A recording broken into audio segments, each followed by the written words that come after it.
couple of years ago, I was in a school in Wigan delivering one of our STEM challenges to young people from challenging backgrounds.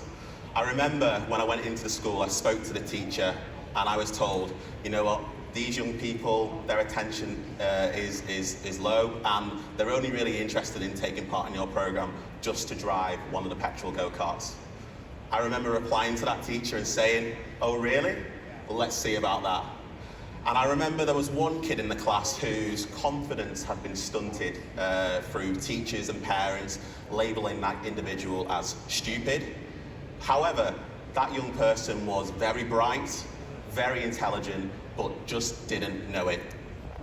For the next 5 months, we worked with this class to help them with their self-build 3D printed go-kart. That individual that I'm talking about was the lead build engineer for the petrol go-kart development with the 3D printers, and got to present his work to Prince Harry.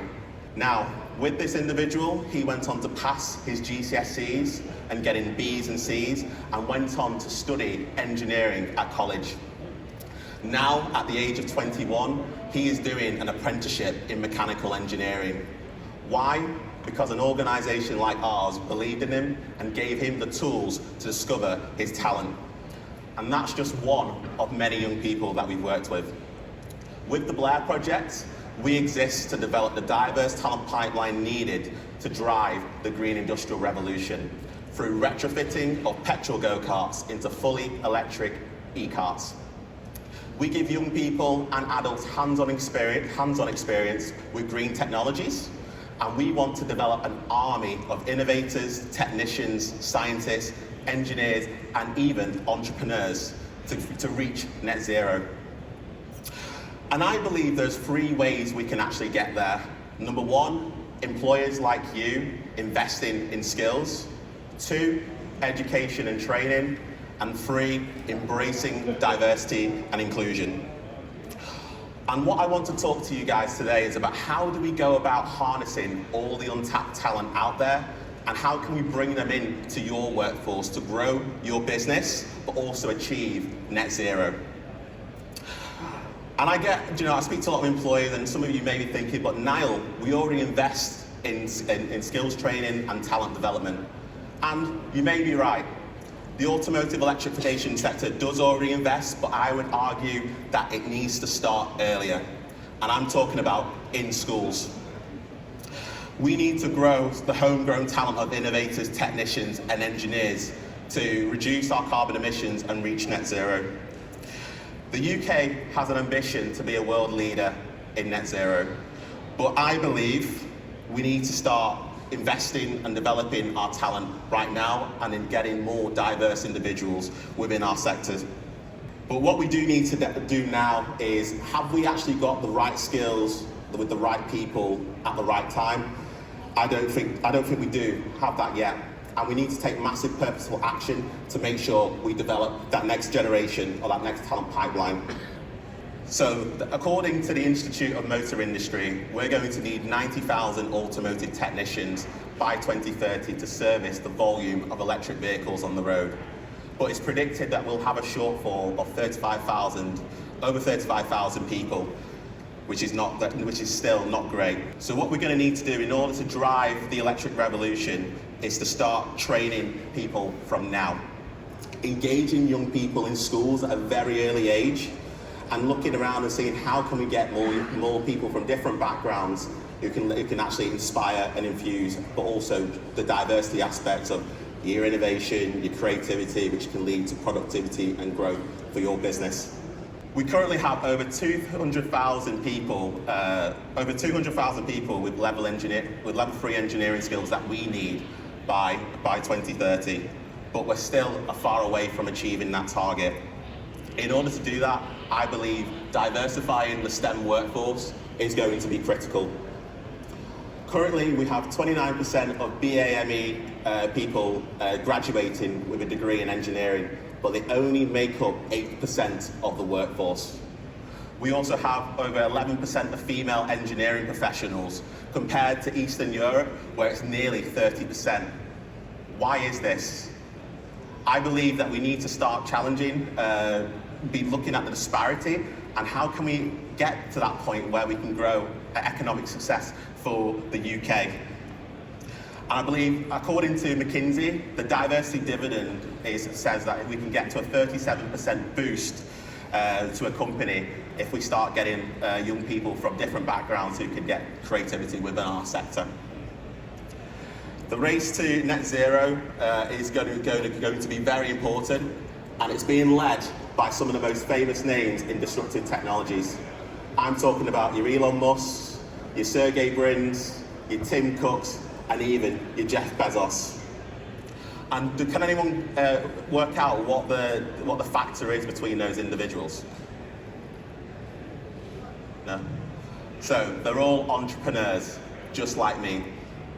So when I was at school, I wasn't a high achiever. I was what's known as the forgotten middle.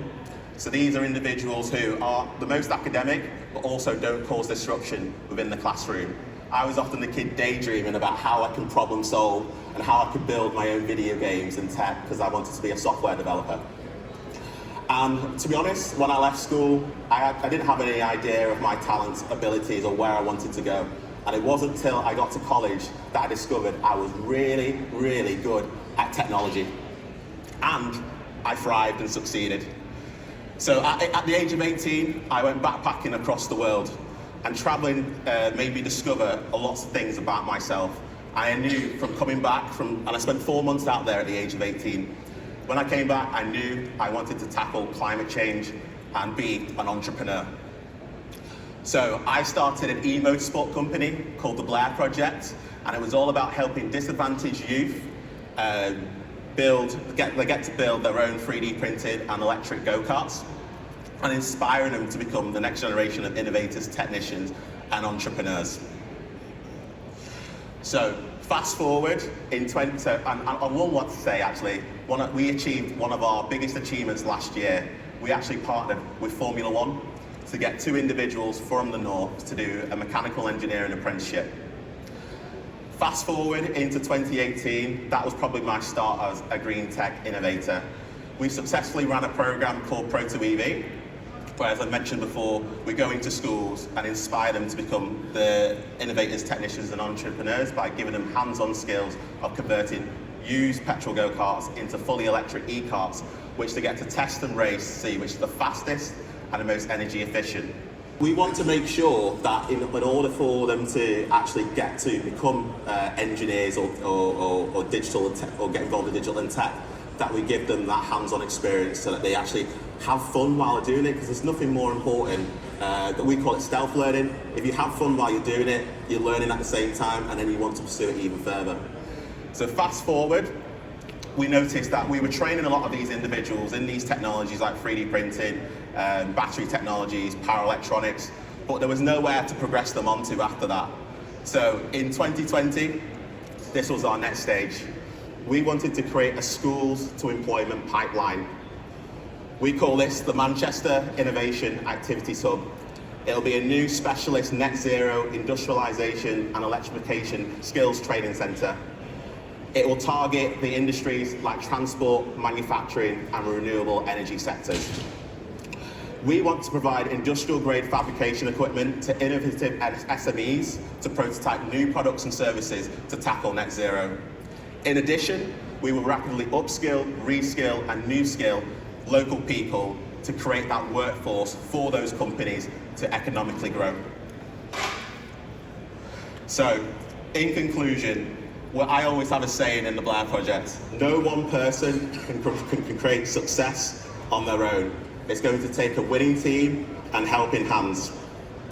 The Blair Project is working hard to promote career opportunities within sectors like automotive electrification. However, we can't build this diverse talent pipeline on our own. We need employers like you to play your part too. By how? By making investment in STEM outreach activities like Pro2EV a business priority. We cannot leave it for another time, another place, another people. The stark truth is, as an economy, we will miss out in the global race to net zero if nothing is done now. So please, make it your mission to start training that next generation. Thank you.